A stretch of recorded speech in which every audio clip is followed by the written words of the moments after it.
Hey everyone, Kyle once again, and welcome back to another movie review. And this time, since I reviewed the first Under Siege film, which is a good classic '90s action film, one of us people consider Steven Seagal's best film, and it's the film that made the most money out of all of his films. So now I'm going to talk about. Now listen, talk about this. Get into the sequel, which this is my all-time favorite Steven Seagal film. This is the sequel, Under Siege 2: Dark Territory, which I'm doing right now. Under Siege 2: Dark Territory, released in 1995. This is my all-time favorite Steven Seagal film. This is the film that introduced me to Steven Seagal as well. This is the same thing Same thing goes for my brother as well. And it's also one of my all-time favorite action films. And as I saw this way before I saw the first one, so I saw this film first before I saw the first film. And I love the first Under Siege film. It's a great action film, love it. But this one I just like it just a lot more than the first film because I saw this film first. So, but I love this film. It's if I would make like my top 5 favorite action films, this would be on it. This is because of the film that introduced me to Steven Seagal, and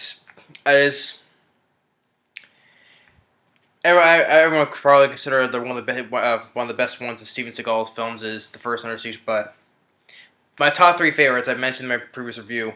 My review of the first one. My top 3 favorites. Number 3 is the first Under Siege film, and the second is Out for Justice, and then this is my all-time favorite. This is where I had the DVD, and this is the one that I do have on VHS. And to see how old the bust up the cover is, how worn out and creased up it is. This is the one that I had for years. This is a film before I watched many times on this VHS for years since I first started watching the film. I love this film, and I'm glad I still have this. I still have a whole bunch of VHS tapes still, but this is the one of the whole bunch of times I enjoyed watching the most on VHS was this film. So yeah, so I got the DVD right here, but as well as the VHS. So yeah, I love this film to death. One of my all-time favorite action films. This is one of the action films that me and my brother would just watch all the time together. We still do. And it's such a fun, kick-ass action film. And it's such a great sequel, as well as one of Steven Seagal's underrated films as well. Because also, before I get into the stories, that after the critical and well-performed of the first Under Siege film, Steven Seagal was on top of the action world. And then when '94 came around, he started directed On Daily Ground. That started I've already mentioned this before, but it started down because it was critically, but it flopped. Then everyone started worrying about Steven Seagal, about his films now, because that film was a critical and financial flop, and they were already questioning Steven Seagal's career now. But then this came out. So, since we gotta come up with another sequel fast, as well as like to do with the first one, so then they came out this one the next year, '95. Now, sadly also, the film total worldwide, it made $104 million. Because it came out in a crowded summer in '95, because that was the time when you had Batman Forever, Ron Howard's Apollo 13 around.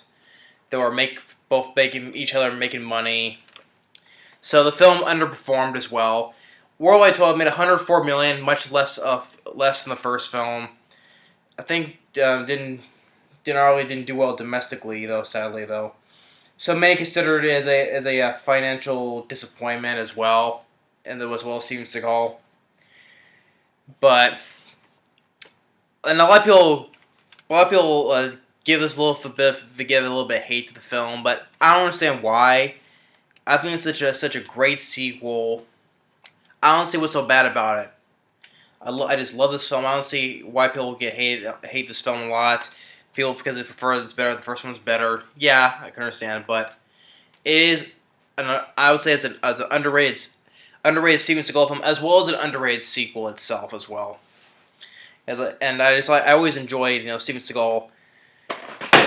Oops, almost dropped it there, but well, the film was beaten up as it is, but it still works.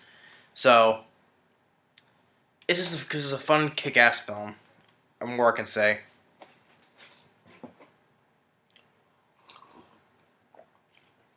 So it has a 5.4 on IMDb and has a 35 or 34% Rotten Tomatoes. But also it has some good reviews on the back here. Really from Siskel and Ebert gave it 2 thumbs up, saying it has a real good time. And on the back on the DVD, it says Die Hard on a Train, a lively show, some amazing stuff with the LA Times. For the first film, they said it's Die Hard on a battleship, and this is Die Hard on a train. And I always loved it when it was on a train growing up. And for as a film, it's directed by either Geoff or Geoff Murphy. This guy, he directed Young Guns 2, which I like the first film. The sequel. Then he also directed Free Jack, which I had on that one. I remember having it on an old VHS, but I no longer have it no more, sadly. I like Free Jack. It had Emilio Estevez and remember that Anthony Hopkins was in it. I think the film didn't do well either. And then he's going to direct this film. And he did a really good job with the film, directing-wise and handling action-wise. And one of the writers, which surprisingly enough, one of the writers on this film, because there are 2 writers, but one of them is actually Matt Reeves, the guy who directed Cloverfield. And then you go and direct the sequels to the rebooted Planet of the Apes films, Dawn of the Planet of the Apes, and then recently, this came out not long ago, War for the Planet of the Apes. So, Matt Reeves, years before he directed Cloverfield and the 2 sequels to the rebooted Planet of the Apes films, he helped write on Under Siege 2, Dark Territory, surprisingly enough. Which I find quite funny. And I would say with him and the other writer on this film, Richard Hatem, did really well with the script for the action film. So Matt Reeves and the other guy did really good. And the score by Basil Poledouris. I enjoy the score. Me and my brother just love that score. Maybe like da da da da da da. Da da da da da da da da da. I love that score. I would put this for a great action film score. I put this next to Hans Zimmer's underrated score for Broken Arrow. Some of these old action films from good composers are just forgotten about, and I would find them underrated. Like Hans Zimmer's score, Broken Arrow, I love. And that's a hell of an underrated score for an action film. And I would put the same thing with 2 by Basil Poledouris. I love the scores of this film. And it's easily one of the most fast-paced action films that I've seen. Definitely one of the easily fastest-paced action films I've seen. The film was on for about 100 minutes, but it just goes by like that. So fast-paced. So yeah, and all that aside now, getting into the story. The government has deployed this satellite. It's like a particle beam satellite. It's a weapon that it can cause earthquakes. And this is what introduced why this is my first introduction to Steven Seagal when he first arrives. This one guy who works at his place, where the hell have you been? And then just when he does this, that was my introduction to Steven Seagal right there. When he comes back as Casey Ryback from the first film, and his brother recently died, and he's gonna take his niece on the way to the funeral, by train from Denver to L.A. And he meets with his niece, played by Katherine Heigl, which years before, she's being probably one of her famous roles is starring in Knocked Up, but she was also in the Bride and also in Bride of Chucky, which I did not care for at all in that film, Bride of Chucky. But then also the film, she was like One for the Money, then 27 Dresses, and she recently starred in a film that came out earlier this year, like a month or two ago, a thriller film called Unforgettable. I saw the trailer for that. It just seems, but she was in that though.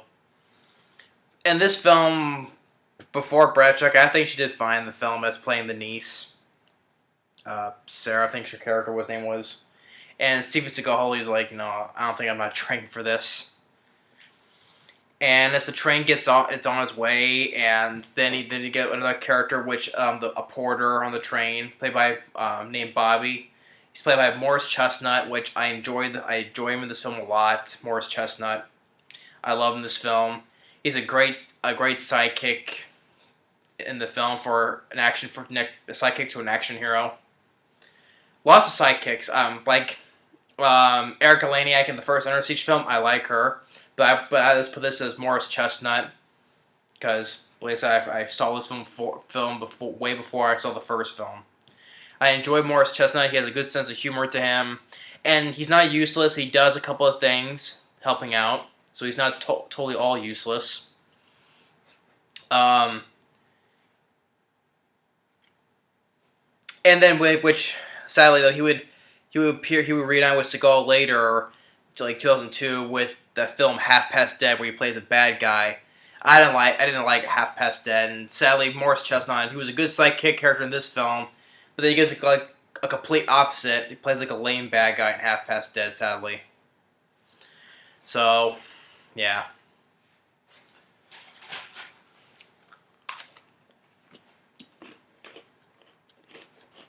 Oreo. So, as the train is on the way, bad guys, they steal some military vehicles, helicopters and jeeps to find the train.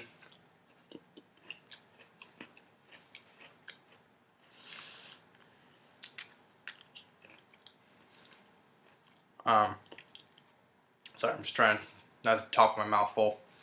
So, they find the train, they shoot them. Like they get stopped by two guys, and one of the guys is actually Jonathan Banks. He's been in films. He has like a year before this. He used to go play one of the hench guys in Beverly Hills Cop. He's the guy who killed Eddie Murphy's partner, and then later Eddie Murphy shoots him. He's in Beverly Hills Cop. He was also in I remember in Flipper. He was the guy dumped in the toxic waste. I think he was on the show Breaking Bad, I think. I know he had a role in a TV show. I think it was Breaking Bad or Better Call Saul. I forget, though. But I recognize the guy, Jonathan Banks, so he's one of the bad guys. Tells him the local is secure. And there was another recognizable bad guy is Peter Greene. The year before this, in 94, he played the main bad guy in The Mask. He was Dorian Tyretto, the bad guy who wore the mask at the end of the film. He was like Cameron Diaz's bad boyfriend, basically.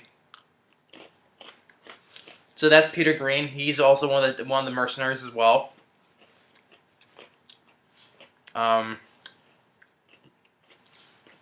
they could take control of the train and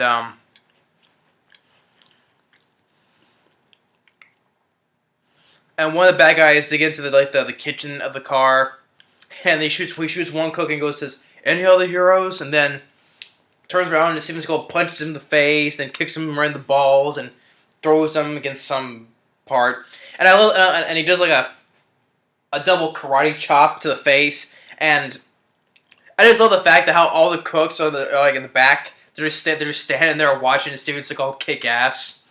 I was like when he's beating this guy up, they're just standing around watching him. I always felt that kind of funny. So they're just standing, just watching. So yeah, he throws that guy out, but then even Steven Seagal, Casey Ryback, he says take cover, but they don't take cover, so they all get shot up by the bad guys as he hides. And then your two main bad guys. One by the name of Penn. He's like a soldier of fortune, played by Everett McGill, who I like. He was the Reverend who was the werewolf in Silver Bullet, Twin Peaks, and he will also be in Wes Craven's People Under the Stairs. I like Everett McGill. He's a good actor, and he was a great bad guy in this film. I loved him. And the other guy was Eric Bogosian as Travis Dane. He's like this crazed, insane computer hacker or whatever he is. He's the guy who designed the satellite, takes control of it. He was fun. He was fun in the role. I always liked his character. He was like a fun bad guy. And so they take off on the train, and then when Steven Seagal sees the blood on the floor, he's like, "This I'm trained for." And they take these two people who worked with with the government, ATAC. They know because they know like the codes to like to command the satellite, so he get the codes from them. And after he gives them the codes, they just kill them off. Like when they're over a bridge, like toss the one guy off and shoot him while he's being thrown out, and the female woman, they just basically throw her off and lands in the river. While Steven Seagal, he's on top of the roof of the train, just watching. He's looking where the hostages are, where his niece and the others are held at. And Travis Dane, he has the CD, makes targeting codes basically anywhere he wants for the satellite to hit. And his first target is this fertilizer plant, which is actually a chemical plant. And how those gonna find when Everett McGill says fertilizer plant, and then Bogosian goes, "Yeah, I'm gonna shock the world by spreading caca all over the place." I was gonna find when he says caca. I'm gonna shock the world by spreading caca all over the place. So he uses that when he takes control of satellite back at it where I don't know where this government. It's a government facility, so I don't think it's at the Pentagon. But one of the guys in charge there is Kurtwood Smith, who I enjoy as an actor. He's one of the main bad guys in RoboCop. He was a fun bad guy in that film. He was just with the grenade, and he kills Miguel Ferrer. I like Kurtwood Smith. He's been in a lot of films, mainly supporting roles. But I like Kurtwood Smith. It was nice to see him there. And also, three of the government people from the first film, they come back as well. Like Andy Romano as Admiral Bates, and Dale Dye as Captain Garza. And one of the guys was also sitting at the table in the Pentagon during the first film. A guy named what was the guy's name? I'm trying to think what the guy's name is. Nick Mancuso as this guy named Breaker. Yeah, he's a guy he was the guy at the Pentagon. He's the guy who smoked. He's in this as well. So three of the guys from the first one, they come back. Besides us, Tom Lee Jones, Steven Seagal. So they come back. They're in this. They're at the place, and when the Admiral Bates and Captain Garza get there, they explain the whole situation with the satellite and who's commanding it. What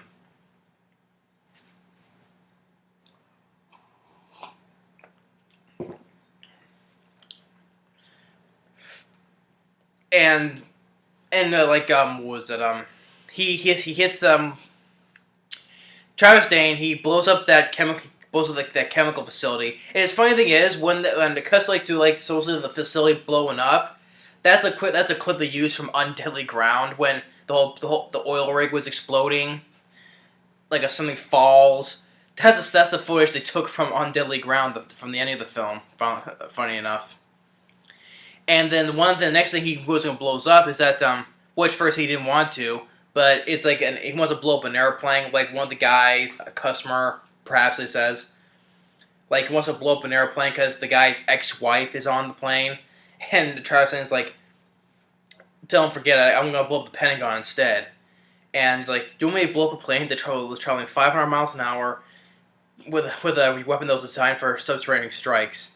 And then he changed his mind when the bad guy says that he'll pay us an additional $100 million. And I was like, really? Do you have the plane's transponder numbers? So yeah, since he's getting paid $100 million, so yeah. And I was also thinking, this guy really hates his ex-wife that much to pay $100 million to have her dead. That's kind of funny. So he must really hate his ex-wife that much. And plus, he's supposed to be a rich guy because he's willing to pay $100 million to kill her.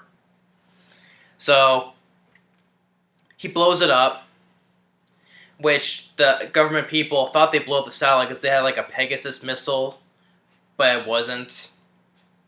And while it's going on, Steven Seagal, he gets to the baggage car where he meets with Morris Chestnut, and he was going to use the phone in the locomotive, but they disabled it, so he uses like his portable phone, I think it is. And one of the bad guys goes down there. He's a guy that has like a kind of like a fake eye, and it was a really cool scene where Steven Seagal, he takes the knife and just slits the guy's wrist right there. And of course there was supposed to, that scene right there where he clotheslines the guy down to the ground. It was supposed to be like a much more brutal scene where Steven Seagal stabs the guy in the neck. That's why he explains when Everett McGill as Penn, he finds the body with the guy's full of blood, like right here. It was supposed to be that Steven Seagal stabbed the guy in the neck. That's when you see blood spurting out, and that hints where you see why the guy's all bloodied up for. But they cut that out though. So we'll like to see that. I mean, it's funny that in the first Under Siege film we get a lot of brutal deaths. I don't know why I've had to cut some of the brutality in this film. I mean, he slits the guy's wrist. You can see a big old gash in the guy's wrist. But I don't know why they just cut him. I don't know. So, and then goes back to talk with Morris Chestnut. He's gonna go on the front of the train and gives him a gun. And while he's on the front, he's going on the front of the train. A guy is like doing a sweep, and like where he hides, and then when the guy's not looking, he goes and takes the guy's own gun, just like shoots it right through the neck. And which is kind of funny, which when you see he shoots him in the neck, but you don't see no bullet wound right here, but you can see the blood squib that goes out through the guy's beanie and onto the wall. You can clearly see the thing move. It's an obvious. If you see that scene, it's an obvious, so you can clearly tell. But you see, he shoots the guy in the neck, though, but you don't see the bullet wound. You see, make it that the guy, there's a blood squib hitting the guy's beanie when it goes through the wall. It's nice to see use. There's a lot of practical blood squibs in this, which I appreciate. But it was like an obvious effect that you can see there. But still, I like the idea that he goes and takes the guy's own gun, just go right through the neck and head, and then just goes and throws the guy off. And then he's on top of the train where one guy takes a peek up, and then he goes and kicks the guy off, and you see the wide shot of the front of the train. You see clearly a dummy falling onto the ground as the train's moving. And then fun gunfire fights or whatever, and like Steven Seagal, like one of them guys stick his gun on top, and Steven's talking too fast again. He takes the guy's gun and starts shooting, and one guy just gets brittled with bullets, and one bad guy's on top, and the guy's shooting on the side. Fun gunfire, and she shoots a guy in the face. You see the bullet holes in the guy's face. And the other guy on top, he gets shot in the leg, and he's going climbing down. Like Steven Seagal, he hits like under the train and throws the guy off the train, lands into this wooden post, just hurls him right into the thing. And then there's this female mercenary with a sniper from far, shoots him, but the bullet grazes him. And they think they got him. They see some blood on the things, but he's underneath the train. And then they figure Everett McGill wants to figure out who this guy was, and Eric Bogosian looks it up and found out it's Casey Ryback. I love the fact that all the bad guys knew who he was, like Ryback. And also another one of the bad guys is Patrick Kilpatrick. He's the guy who played the Sandman in Jean-Claude Van Damme's Death Warrant. Another good recognizable face right there. He says, Casey fucking Ryback. And I just like how all the guys know who he is. They're like, oh crap, that's him. Casey Ryback. And he's saying, he's the best there is. So, and Casey Ryback is going to take Morris Chestnut along with him. They go to the bar, and Casey's going to make a bomb. And while Penn, he finds his niece. He recognizes because she has like this Navy cross. And he tries to mace him, and it doesn't affect him. He's like, not mace, sweetheart. Pepper spray, sold to civilians. Once you get used to it, just clears the sinuses. That was a fun line that Everett McGill has. He's fun in the film. And then he shoots at the bartender lady in the knee, and then Casey he makes the bomb, and he throws it to one guy, and like on the beeper it says you're fucked, and then it just explodes right in the guy's face, and it's a good actual a guy on fire, stunned person on fire was a good actual stunned person who was on fire, and another guy gets on fire as well. And as they try to extinguish the fires, while it's going on, Morris Chestnut he steals the CD, and he shoots one guy with a flare, and he's on fire as well, and he kicks him off the train. Another well done stuntman on fire. And as they're trying to move, one guy gets on top and it's like heading over the CD, but Steven Seagal throws him and the guy off the train. They're on the cliff, and he's hitting him. The guy falls all the way off the cliff, slams into some rocks, and dies. And as they stop the train, Morris Chestnut, tries to shoot at them. And he goes under the car, and one bad guy follows him.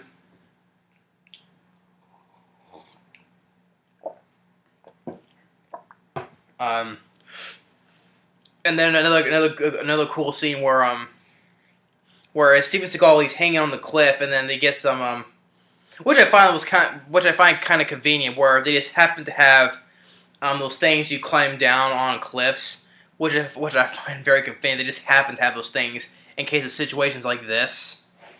Very convenient, but still, a guy is like CD hands it over, and Steven Seagal just jumps onto the guy, hits him a couple times, and slams his face right into the wall. Just basically caves his face in. And then when another guy tries to climb down, and Steven's like, "You pricks never learn." Uses the guy's gun to shoot that guy's robes, and he goes and falls to his death. That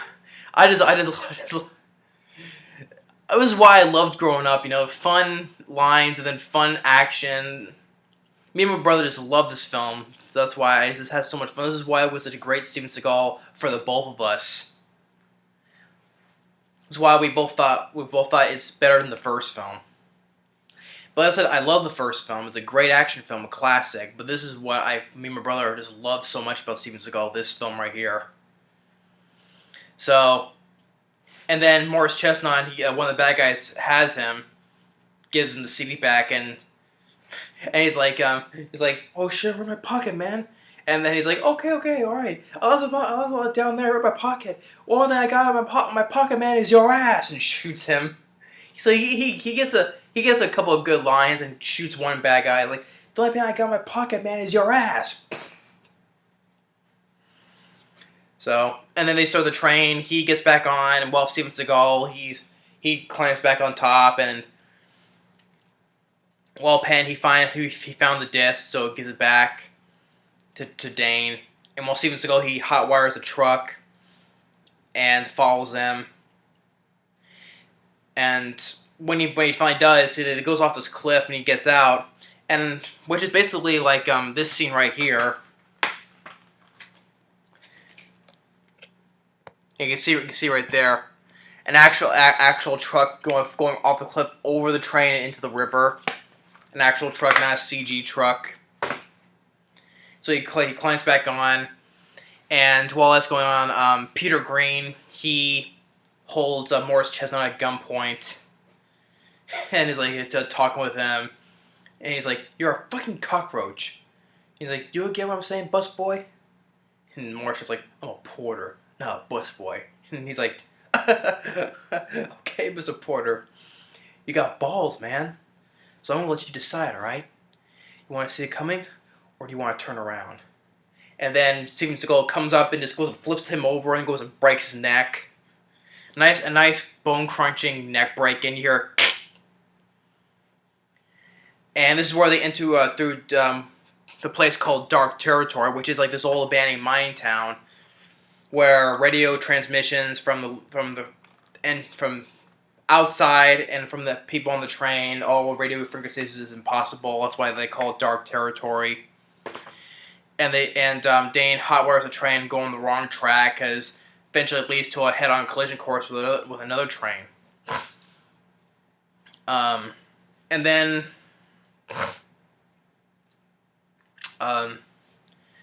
Steven Seagal and Morris, they help save the hostage. Like when Steven Seagal, he throws one knife at a guy into a guy's neck, shoots a couple of guys. Morris Chestnut, he has like an automatic rifle. When Steven Seagal karate chops one guy in the throat, and he shoots a one bad guy, and when he runs out of ammo, one guy was supposed to shoot him, but then Steven Seagal saves him by shooting that guy in the head. Nice blood squib there. And another bad guy he shoots, and then one hostage interferes and shoots that guy. You see once again bullet squibs right here, and then Steven Seagal shoots that guy right in the temple, clearly right here. And then another guy climbs up and shoots him here, but then another bad guy, he's waiting, and he thinks it's Casey, so he mistakenly shoots that guy, in which I recognize, in the film, he's like the most noticeable villain, one of the notable mercenaries I've seen. He's like this Native American bad guy. He's like one of the more noticeable villains in the film for me, besides Dane and Penn and Peter Greene and Patrick Kilpatrick. But then he shoots him, and while the government, they send in some stealths to destroy the train before the Seccas in order to stop Dane before he detonates in the Pentagon. But once again, Travis Dane, there were two stealths. He already took one out, and takes one out just before he was supposed to shoot the train. Nice actual explosion of the plane blowing up. And which is kind of funny, all this time, as soon as Travis Dane, he got that CD back, he sets a time for 20 minutes before he blows up the Pentagon, to blow the Pentagon. 20 minutes. And I would say, it's kind of funny though, I would say it's a nitpick though, but it's a funny nitpick. This is like basically the longest 20 minutes I've ever seen on a film, like the longest countdown I've ever seen. Because 20 minutes, and you can tell which is impossible. This did not get all done. When he was on the truck before he went to the river, when he gets back on the train, and then he'll rescue all these hostages. In the span of 20 minutes, that after the stealth bomber blew up, all that was done within like 7 minutes. Because it started from 20 minutes, then by the time that last stealth bomber was blown up, it's down to 13 minutes. So all that happened in the span of 7 minutes.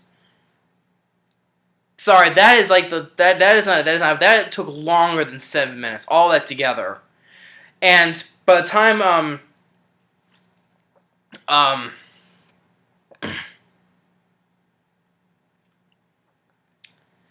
and then it just keeps a little by little. Then it says 10 minutes next, and then 5 minutes next, and less than a minute. This is like all this was done within. It was still daylight. It was getting dark. All this was not before the thing they blew up the satellite. All this was not done in 20 minutes. So this is like took maybe 30 minutes, maybe 45 minutes, but all this did not take 20 minutes. The countdown. So I was like, this is like the longest 20 minutes ever. All that when you say the hostages and all that, that was like span of 7 minutes. It didn't take 7 minutes. That was like a one nitpick. It's a fine nitpick that I always noticed though, that me and my brother always noticed, that all that was like in a span of 20 minutes. It took longer than 20 minutes. No doubt about it. So then he calls and says he's gonna get his niece, and then Kilpatrick, he said like to Everett McGill, like, you fucked up, old man. I say it's time to cut and run. And Everett McGill kills his own guy, stabs him in the throat. And he's like, does anyone else think I fucked up?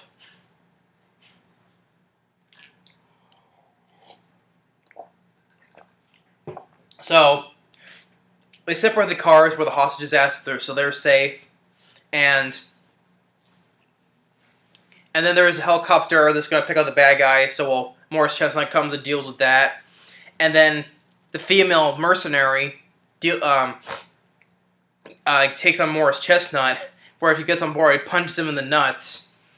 And the pilot, the helicopter pilot, he's like laughing because he's getting beaten up by a woman. And then Morris Chestnut, he does like this move that Katherine Heigl showed him earlier. So he uses that move to good use and throws that bitch off the helicopter. And I like when he goes like, "Rah!"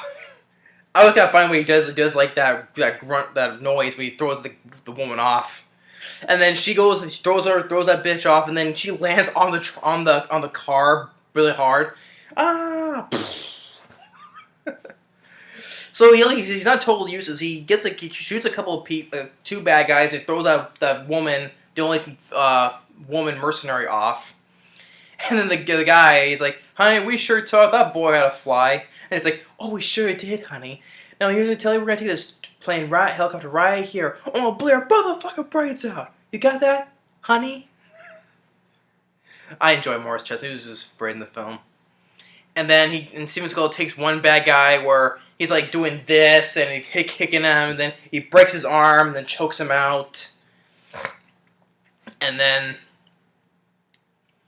it comes down to the fight between Steven Seagal and Everett McGill, and even though it's once again one-sided, of course, but it's a fun fight where Steven Seagal, he does like this, and he looks like Everett McGill's like, "Fuck you, you ruined my coat."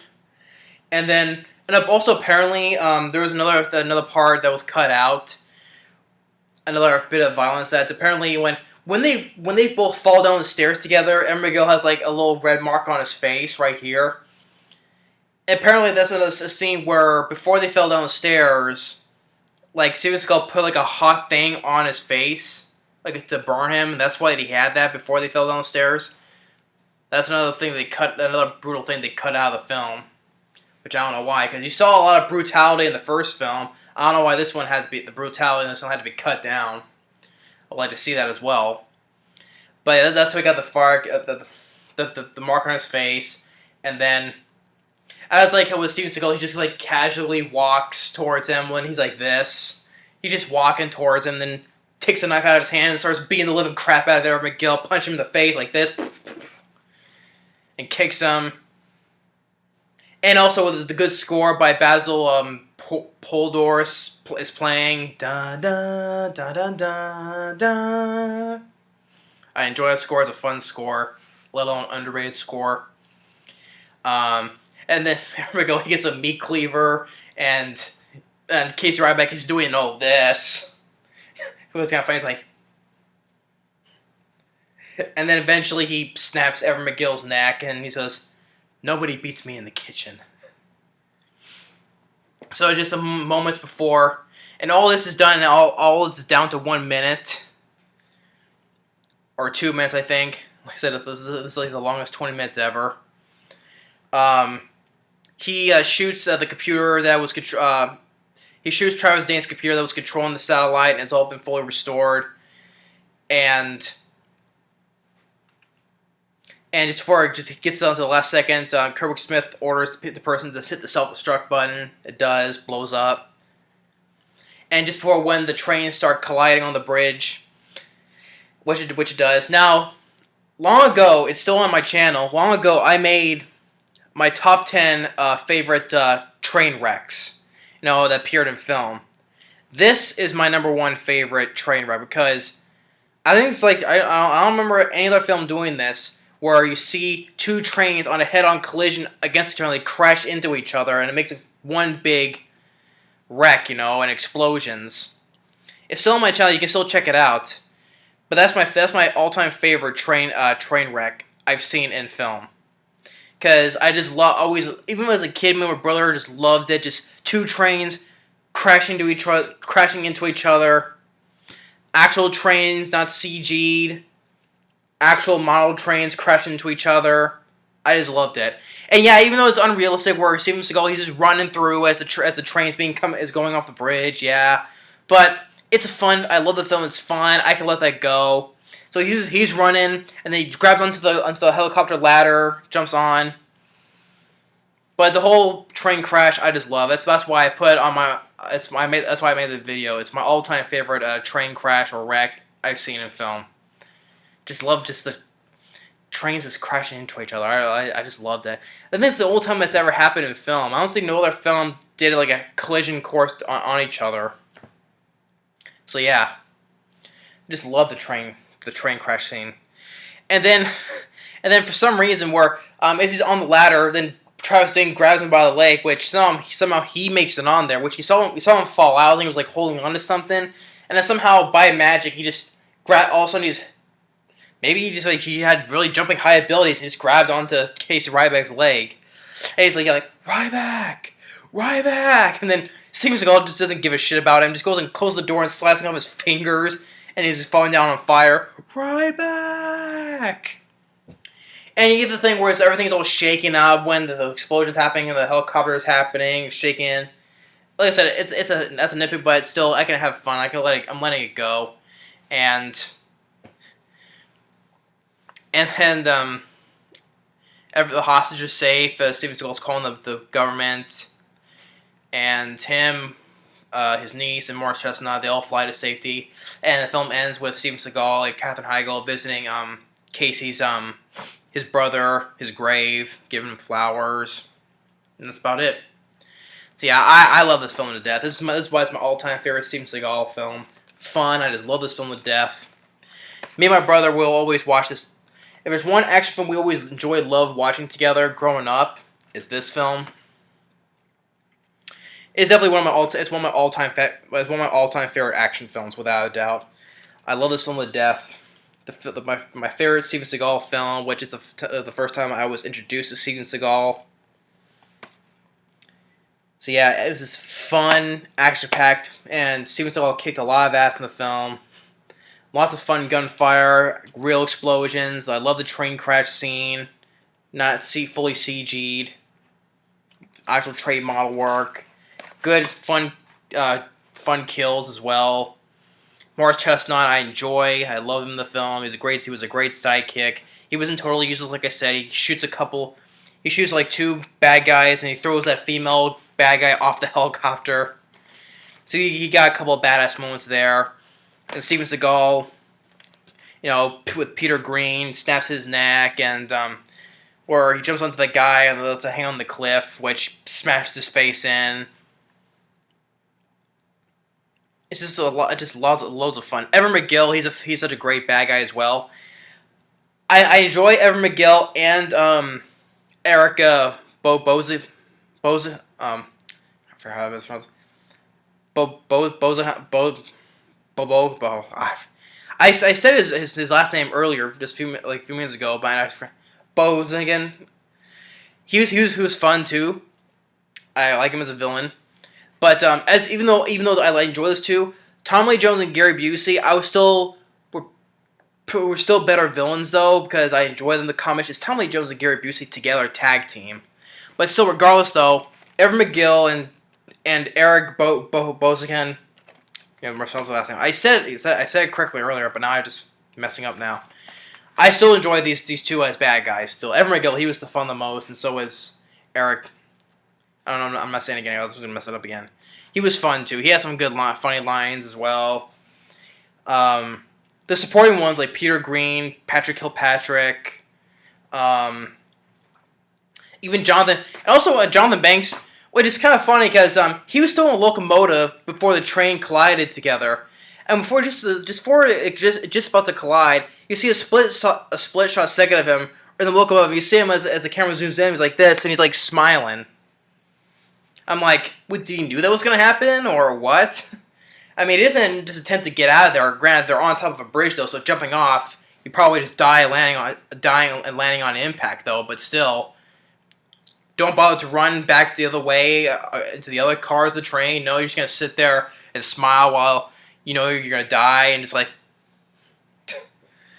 yeah. So yeah, that's kind of funny with Jonathan Banks' character. He's just gonna stand there and smile as the train collides. But it was nice to see him as well, because I like him Beverly Hills Cop and Flipper and the other stuff. And I enjoy the score, but I think it's an underrated action film score. I put that along with Hans Zimmer's score on Broken Arrow. The cinematography and directing with Geoff Murphy. The stunt work, the action sequences, the directing listed. And well written by with Matt Reeves. That's kind of funny. The director, this guy, will later direct the 2 sequels to the rebooted Planet of the Apes films, and then directed Cloverfield. So I thought it was well written as well. Steven Seagal, I love him in this film. But it's just sad about him nowadays, sadly though. But still, always enjoy him in the films he did from the 90s and late 80s. Especially, I love him in the sequel.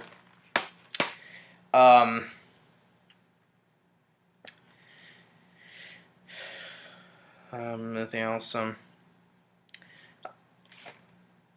Yeah, I won't say hardly. I don't find any problems at all. Other than the funny nitpicks, but still, I can let all that go because I'm having so much fun with the film. I just love the action, fun gunfire fights. Like I said, some actual good explosions and the actual model trains colliding with each other. It's a fun action film. One of my all-time favorites of all. But it's definitely been my top 5. And it's an underrated sequel in general. Let alone an underrated Steven Seagal film as well, because due to the poor performance on Deadly Ground, this film underperformed as well because people are questioning about, after On Deadly Ground now. But so yeah, it's sad this film underperformed because I love this film. The features is bare bones, shows trailers, and that's it. But it's extremely fast paced. One of the most fast paced films I've ever watched. But yeah, it's Die Hard in a Train. I love that it was on a train. Of course, there was another one was so much weaker, and that was Derail. That was a film. It was a direct-to-video film that starred Jean-Claude Van Damme. That film is horrible though, because it's sad to say because I like Jean-Claude Van Damme though, but also it's another attempt for a terrorist on a train. So much better, 10 times better. But yeah, I don't know more I can say. And it's sad that my brother is not here to review this because he loves this film. It's one of his favorite action films. Once again, he just declines. I would love to him standing right here next to me talking about how much he loves the film as well. But whatever. Can't force him or anything, so yeah, I'd say another missed opportunity for my brother. Because he loves this film. We always enjoyed growing up watching this film together. So yeah. But I'm glad I still have this on VHS. I had the first one on VHS, but this one I want to show because I had this film way before I got the first one on VHS. And it shows I had it for a long time because how beat up this old cover is. How worn out and beat up it is.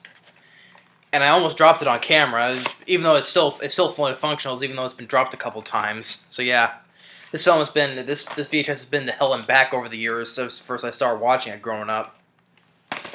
But yeah, I'm so glad I still have it on VHS. I got the VHS and the DVD.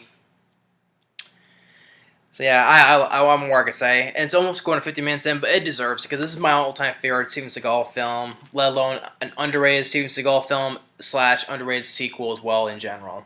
I don't know why it gets to the hate today, so I don't get why. And speaking of really quick, there was a talks of a guy who's a producer by the name of John Peters. There was even talks that he wanted to bring Gary Busey back from the first film, which I'm like, how does that work? He died in the first film, got blown up in the submarine.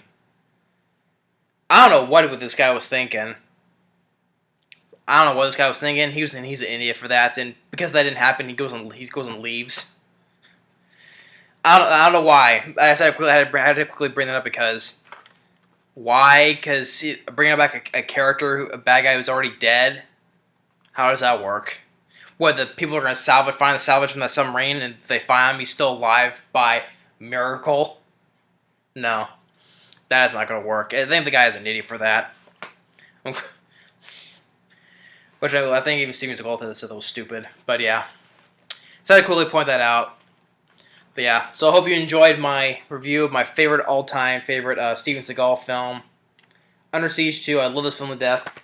I love the first Under Siege film. Classic film. And I also put this as a classic sequel as well. A classic sequel. And as I would say, it's a very underrated sequel, and I would say worthy as well. So yeah, I hope you enjoyed my review of Under Siege 2, my all-time favorite Steven Seagal film.